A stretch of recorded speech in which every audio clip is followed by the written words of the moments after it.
The air in the cargo hold of the C-17 Globemaster III was thick, a noxious blend of hydraulic fluid, stale coffee, and the unique, dry metallic smell of high-altitude oxygen leaking from the supplementary tanks.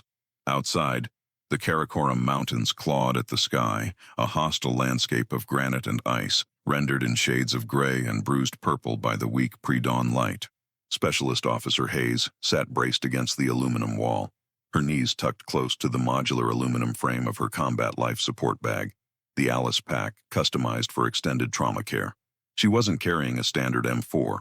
Her assigned weapon was the heavily modified Mossberg 590 pump action, loaded with lethal slugs, ostensibly for close-quarters base defense. She was the team's insurance policy, their trauma surgeon on loan from the 10th Special Forces Group's medical detachment, or so they thought. Hayes was small, meticulously organized, and almost unnervingly quiet. Her dark hair was pulled back into a severe regulation bun beneath her ACH helmet. The only thing that betrayed the internal machinery grinding beneath the surface was a subtle, almost invisible silver ring she wore on a paracord necklace tucked deep beneath her collarbone. A deep thrumming vibration rattled the decking as the pilot feathered the thrust reversers, signaling their final descent onto the hastily prepared tactical airstrip designated Site Obsidian. The team leader, Master Chief Petty Officer Brody, a man whose face looked carved from the same hard granite as the mountains outside, finished adjusting the Nod's mount on his helmet. He looked Hayes up and down, a cursory, almost dismissive glance that lingered on the aid bag before returning to his SEAL counterparts, the Foxtrot call sign team who were heavily kitted out for direct action. "Doc." Brody's voice was a low growl, barely audible over the turbines whining outside. "You good? We're rolling hot off the ramp in 90 seconds. Remember the protocol. You stay behind the fire line. We don't need you getting mixed up in the high-speed stuff. Your job is holding that bag open." Hayes nodded, a small, tight movement that conveyed compliance without sincerity. "Understood, Master Chief. TCCC first and foremost. I'll run CATS and NPA like I'm running a drill." Brody offered a thin, approving smirk, the look of a professional satisfied that his subordinate understood her limitations. "Good girl. Keep your head down. We don't carry 5 kilos of trauma gear for nothing." He moved away before she could respond, joining the huddle where he received final mission instructions from the operations officer, General Davis, who had flown in specifically to oversee this politically sensitive raid targeting a high-value proliferation network deep within the contested zone. Davis was everything Hayes disliked about the general staff: polished, loud, and operating in a state of high self-importance, his starched collar immaculate even after the long flight. He wore a crisp, unblemished digital camouflage uniform that had clearly never seen a day of mud or blood. As Brody detailed the ingress route, a narrow gorge leading to the target compound, Davis spotted Hayes securing her trauma shears. He approached, his highly polished boots echoing sharply on the metal deck. The sheer proximity made the air colder. "Specialist Hayes," Davis said, not as a greeting, but as a pronouncement. His voice held the distinct tenor of rank speaking down to a tradesman. "I read your file. Impressive scores at Walter Reed. Excellent triage competency. But understand this. This isn't a clinic. This is direct action, kinetic environment." He placed a gloved hand, heavy and condescending, on her shoulder plate. "Your value to the mission is strictly prophylactic.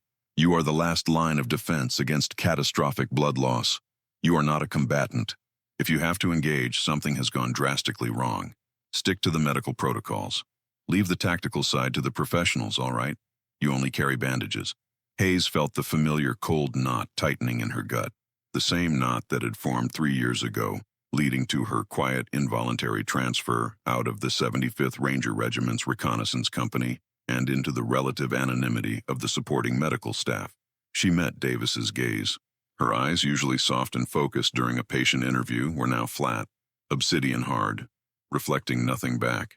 "Sir," she replied, her voice low and even, utterly devoid of emotion. "My primary directive is casualty stabilization and preservation of life. My secondary directive is self-preservation to ensure the primary is met. I understand the chain of command." Davis smiled, a brief patronizing flash of white teeth. "See that you do. The last thing we need is a lost medic interfering with the kinetic flow." He turned abruptly, satisfied. Hayes waited until his back was fully turned, then reached down, her fingertips brushing the cold, heavy steel of the Glock 19, tucked deep inside her utility vest, secured by a custom Kydex holster. She subtly adjusted the sling on her Mossberg. Bandages, she thought. He has no idea what I carry. The massive rear ramp dropped with a hydraulic groan, releasing a flood of sub-zero air and the sharp, clean scent of high-altitude snow. They were on the ground. The insertion was textbook, at first. Brody led the six-man Foxtrot team in a tight wedge formation, moving swiftly away from the airhead. Hayes and the communications specialist trailed 20 meters behind. The objective lay 3 kilometers ahead, up the narrow, winding gorge known locally as the Serpent's Tooth. The silence was the loudest sound, the rhythmic, synchronized crunch of 16 military boots on packed snow, the faint hiss of breath passing through filtration masks. Everything else was absolute zero. The temperature had dropped to 18 Celsius, threatening exposed skin with instant frostbite, forcing the operators to rely entirely on muscle memory beneath layers of thermal gear. Hayes focused on her pace count, maintaining the required distance, eyes scanning the high ridges above, the classic locations for observation posts and ambush sites. The gorge walls rose sharply, dark sentinels of rock that provided excellent concealment for an enemy lying in wait. They cleared the 1,500-meter mark. Brody keyed his throat mic. Foxtrot 1, checking environmental scan. Wind speed 0 at the valley floor. Temperature stable. Visibility 3 kilometers. Comms check. Over. The comm specialist behind Hayes muttered the confirmation. Loud and clear, Foxtrot 1. Solid signal. Hayes tasted the metallic edge of her hydration pack nozzle, maintaining a steady, low-output energy level. Every step felt like walking through concrete. The weight of her medical supplies, intubation kit, field surgery instruments, multiple IFACs, and 2 units of warm whole blood, was significant. Then, the world shattered. It wasn't a warning pop or a distant crack. It was a detonation. A sharp, white-hot, earth-shaking thump directly ahead of the lead element. The sound wave slammed into Hayes' chest plate, momentarily stealing her breath. She didn't hear the shrapnel whine, but she felt the tremor through the soles of her boots. IED! IED! Contact! Front! Brody's voice was instantly ragged, ripped by exertion and shock, cutting through the radio static that immediately flared up, a desperate crackle competing with the explosions. The detonation had been followed instantly by a barrage of heavy-caliber fire, echoing with terrifying volume off the gorge walls. It wasn't standard AK fire. Hayes immediately recognized the deep, tearing sound of a PKM machine gun, a relentless cyclic rate designed to turn flesh into aerosol. The lead operator, Foxtrot 2, let out a choked cry over the open mic, followed by the sickening thud of heavy gear collapsing onto the snow. Hayes dropped instantly, moving into the fetal, high-crouch position taught in immediate action drills. She pulled her aid bag closer, but her eyes were already locked forward, calculating the range to the contact point. Approximately 40 meters. Smoke, black and greasy, curled from the crater where the IED had blown a massive chunk out of the trail. The remaining 4 members of the Foxtrot team had immediately gone to ground, returning fire. But it was disorganized, panicked suppression. Foxtrot 1 is hit. Brody is down. I repeat, Master Chief is down. Grievous wounds. Foxtrot 2 is KIA. We are pinned. They have the high ground. That was the voice of Foxtrot 5, terror slicing through the comms. Hayes reached up and flipped the toggle on her communications unit, switching the channel to the secure satellite burst. She heard General Davis's voice screaming from the distant command post, a panicked, useless roar. Retreat! Foxtrot! Pull back! Abort the mission! Hayes ignored him. The mission was already aborted. Survival was now the only objective. She took a slow, calculated breath, tasting the cold air. The wind, previously silent at ground level, was now whipping down the gorge, carrying the coppery stench of burnt explosives and blood. She crawled forward rapidly, traversing the 20 meters to the nearest cover, a cluster of jagged, snow-dusted boulders. The PKM tracers were lacing the air just inches above the snow line, stitching precise patterns. This was not random fire. This was a well-planned, expertly executed ambush, likely by hardened paramilitary or special insurgency assets. Brody lay prone, half covered in snow, his position a testament to the severity of his injury. He wasn't moving, but his hands were still loosely wrapped around his weapon.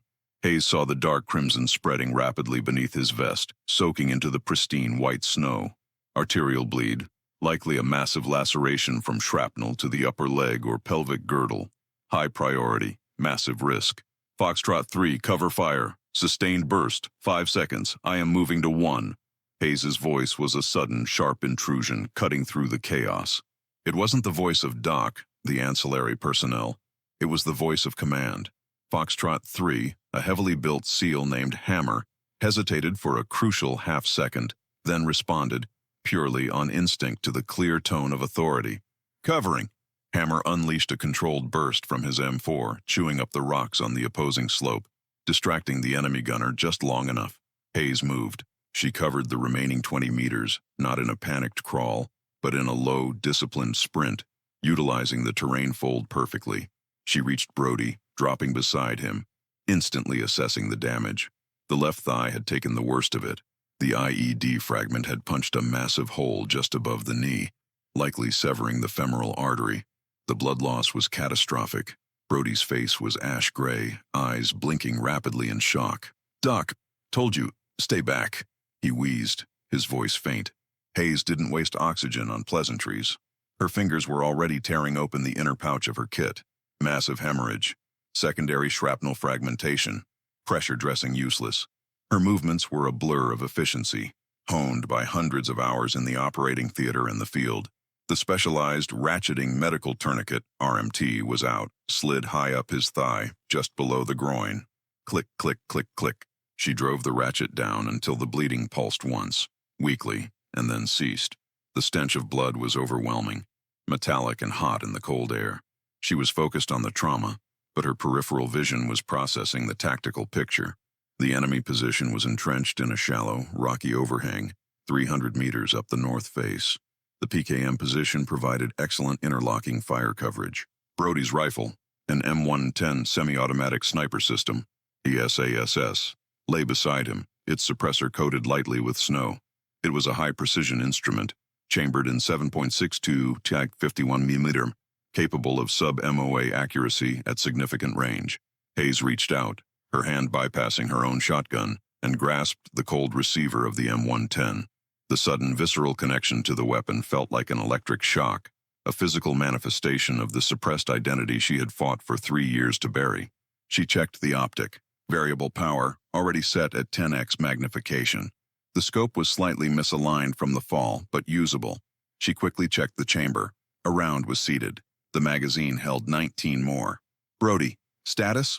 She demanded, not as a medic, but as a troop commander. Brody grunted weakly, eyes glazing over. Broken 3 ribs, I think. Can't move. My rifle? I have it.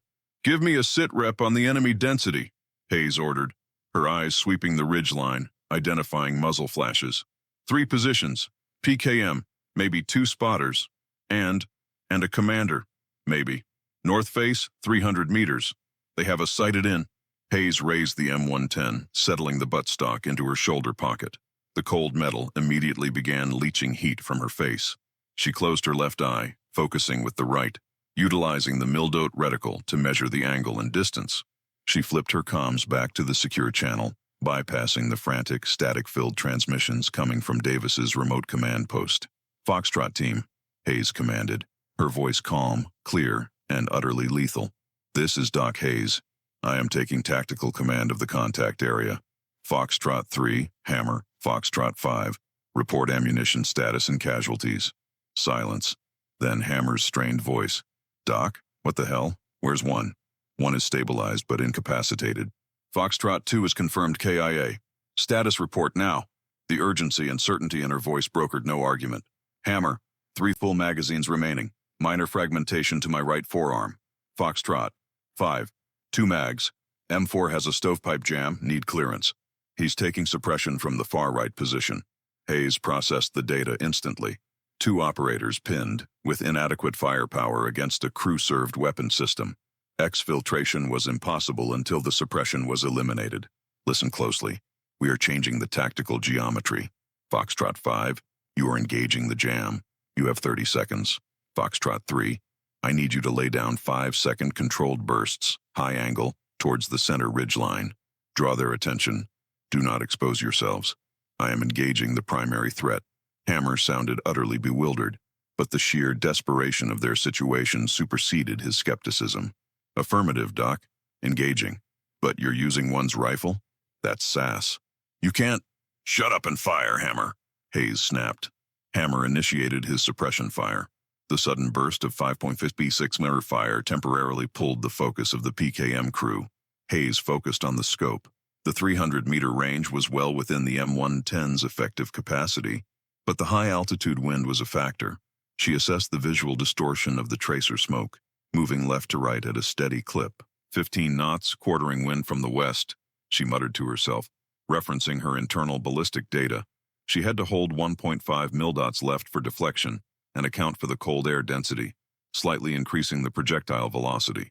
She wasn't calculating this on a Kestrel device or a field computer. She was calculating it in her head, based on ingrained muscle memory from years of high-altitude training. Hayes steadied her breathing, a technique learned in the mountains of Afghanistan. Slow inhale, half exhale, hold. The perfect trigger-pull rhythm. The crosshairs settled precisely on the chest of the PKM gunner, visible only as a dark shape partially shielded by a stack of sandbags. She applied pressure to the trigger shoe. Slowly, steadily. Crack. The sound of the 7.62mm round exiting the M110's suppressed barrel was a sharp, focused report, far less violent than the PKM. Through the scope, Hayes saw the immediate, sickening impact. The gunner, previously engaged in a ferocious stream of fire, jerked backward violently, vanishing behind the sandbags. The cyclic fire of the PKM sputtered, choked, and stopped dead. The sudden silence was a massive vacuum, almost as jarring as the explosion. Hammer stopped firing. Was that a hit? Hayes ignored him. She was already working the bolt, cycling a new round. The rifle was heavy, cold, and immensely satisfying. She shifted her focus 15 meters to the left, locating the man who looked like the second in command. Visible now, scrambling to assess the sudden loss of their main firepower. He was reaching for a radio. No comms, she thought. No reinforcement vector. Hayes adjusted her hold slightly. Same range, same windage. She shifted the point of aim to the center of mass, slightly lower this time, ensuring a clean engagement. Crack. The man dropped his radio and crumpled. 2 down. The speed and precision were terrifying. The remaining enemy forces, realizing they were being systematically decapitated by an invisible, highly accurate sniper, ceased their organized fire and began sporadic, desperate bursts towards the area where Hammer and 5 were sheltering. Foxtrot 3, you see the effect? Hayes asked, her voice calm, professional. I see it, Doc. Unbelievable. Who taught you to shoot like that? Hammer stammered. We have 3 targets remaining. 2 on the ridgeline, 1 flanking far right, attempting to move into the gully. Foxtrot 5, is your weapon clear? Clear. Ready to fire, Doc. 5 responded, his panic replaced by a fragile hope. 5, focus fire on the flanking target. Immediate priority. He's closing the distance. Do not let him hit our 6. 3, maintain suppressive fire on the remaining 2 on the ridge. I will take them out sequentially. Ready? Fire. The resulting volley was far more coordinated. Hayes, leveraging the M110, was able to isolate the 2 ridge targets. They were seeking cover, exposing only small portions of their bodies. Hayes slowed her breathing again. This was the work of a professional hog, hunter of gunmen, not a medic trained to apply sutures. She had to compensate for target movement. The range was still 300 meters, but the light was worsening, making the thermal signature less distinct. The first target broke cover, moving rapidly toward a rock cluster. Hayes led him by half a body width. Crack. The round took him mid-stride. He pitched forward, rolling down the slope. Only 1 remained on the ridge. The last target, clearly the commander, was smarter. He wasn't shooting. He was observing, trying to locate the source of the precision fire. He briefly raised a pair of binoculars. Hayes saw her chance. The slight movement, the momentary exposure of his head and shoulders. This was a smaller target profile. She tightened her group, aiming for the ocular ridge. Crack. A small, satisfying puff of rock dust and red mist confirmed the kill. Total engagement time for the ridgeline threats, 75 seconds. 5 shots, 5 hits. The only remaining threat was the flanking element engaged by Foxtrot 5. 5, Ceasefire. Status on your target. Target neutralized, Doc. I got him. He tried to move into the blind spot, but I put a mag into his sector. No movement. A profound, aching silence settled back over the gorge, broken only by the faint hiss of Brody's regulator. The metallic stench of gun oil and powder smoke hung heavy in the sub-zero air. Hayes lowered the M110 slowly. The cold steel felt like an extension of her own nervous system. She hadn't just neutralized the threat. She had vaporized the enemy's chain of command and their heavy weapons capability. She finally turned her attention back to Brody, whose breathing was shallow but stabilized. Foxtrot 3-5, Hayes said, her voice dropping back into the clinical, professional tone of the medic, though still carrying the immutable weight of command. We are consolidating the casualties. Foxtrot 5, establish a defensive perimeter, 360-degree security. Maintain visual on the ridgeline. Assume hidden reserves. Foxtrot 3, assist me in packaging Master Chief Brody for exfiltration. Hammer crawled over, his face a mask of awe and confusion, struggling to reconcile the quiet medic with the lethal sniper. Doc, who the hell are you? Hammer whispered, wiping snow and sweat from his eye. Hayes was already tearing open a thermal blanket, her hands moving with the methodical speed of someone racing against the clock of hypothermia.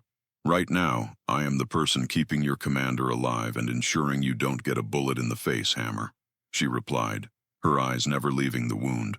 Focus on the extraction protocol. We are moving 50 meters back to the extraction zone now. We need to initiate the emergency exfil request, EER, and get a Pave Hawk on station. She reached for the secure radio, bypassing the handheld unit attached to her pack, and accessed the satellite burst transmitter built into Brody's helmet, a more powerful unit. She switched to the command frequency. She could hear General Davis still screaming, his voice distorted by panic and distance. Foxtrot, report! Why is there radio silence? I authorized immediate withdrawal. Do you copy, Foxtrot? Hayes keyed the transmission button. Negative, General Davis.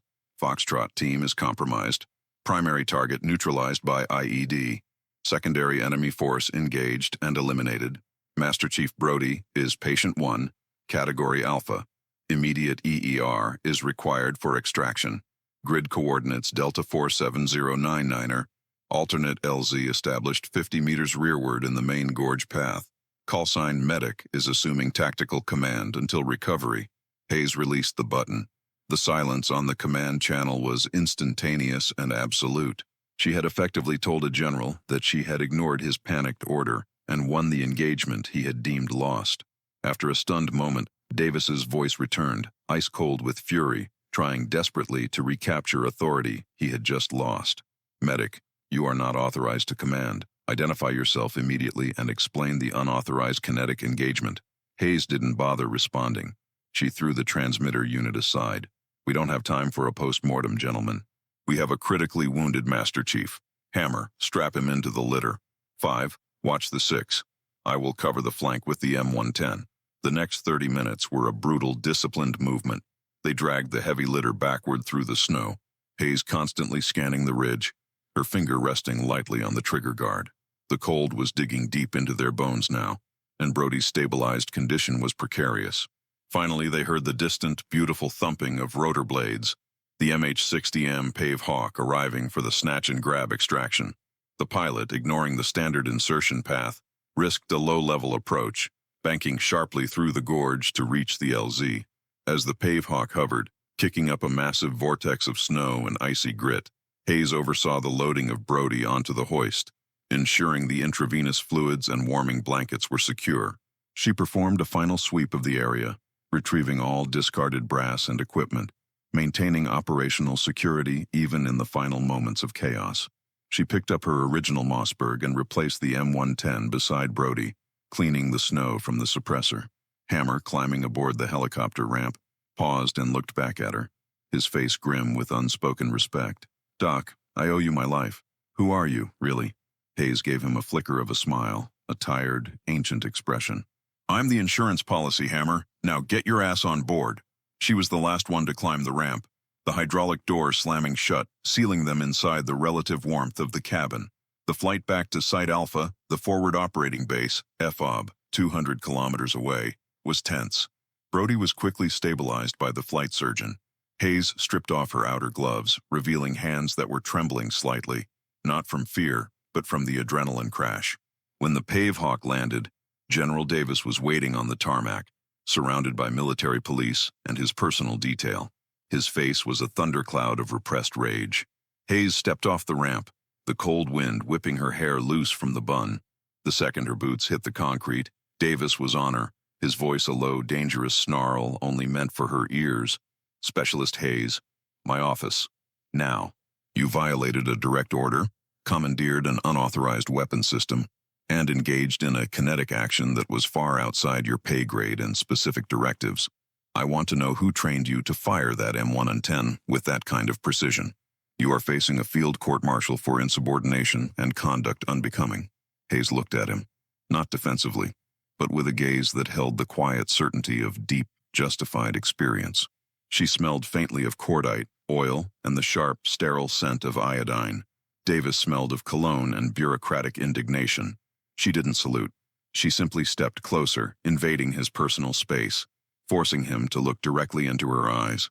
General Davis, she stated, her voice flat, professional, and entirely focused. I saved the lives of 4 operational personnel, eliminated a hardened enemy cell, and secured a critical asset, all after your direct order for retreat would have resulted in the mass execution of the entire team. Do you have any idea what kind of firepower that enemy position represented? Davis recoiled slightly, unsettled by her intensity. That is irrelevant. Your job is bandages. You are a medic, not a Delta operator. My file is redacted, General.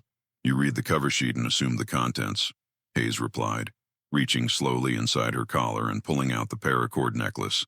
The small silver ring gleamed under the harsh fob lighting.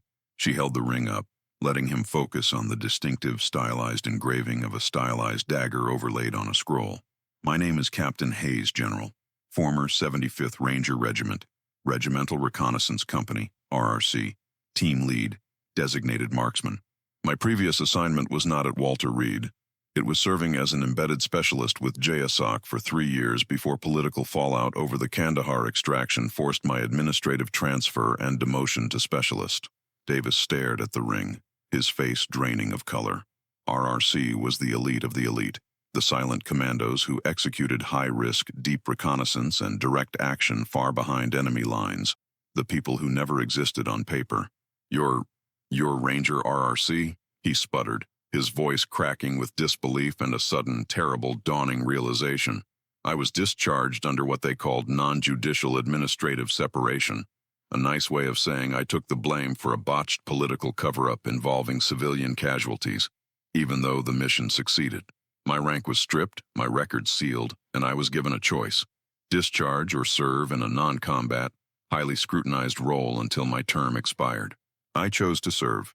Hayes let the ring drop back beneath her collar. She stepped back, her tactical advantage secured. Now, General, regarding the M110 SAS, I maintained a sub-MOA group at 300 meters, corrected for a 15-knot quartering wind, neutralizing 5 high-value targets, including a crew-served weapons platform. I followed TCCC protocol precisely and stabilized a critical patient while simultaneously executing a near-perfect tactical counter-ambush. The team is alive, and the mission threat is eliminated. She fixed him with a cold, unforgiving stare. You ordered a retreat that would have been a massacre. I executed an authorized, necessary escalation. You may proceed with the court-martial, General, but I suggest you review the testimony of Master Chief Brody and Foxtrot 3 and 5 before you attempt to explain to the Joint Chiefs why you punished the person who saved your deployment from total failure. She paused, letting the implication hang in the freezing air. If you charge me, my entire sealed record, including the politically inconvenient truth about Kandahar, comes out in the investigation. Davis stood rigid, his breath misting in the cold air, completely defeated. The MP detail and other personnel were watching them. Though too far to hear the details, they could sense the seismic shift in power. You are dismissed, Specialist Hayes, Davis finally ground out, his voice hoarse, thick with shame and impotent fury.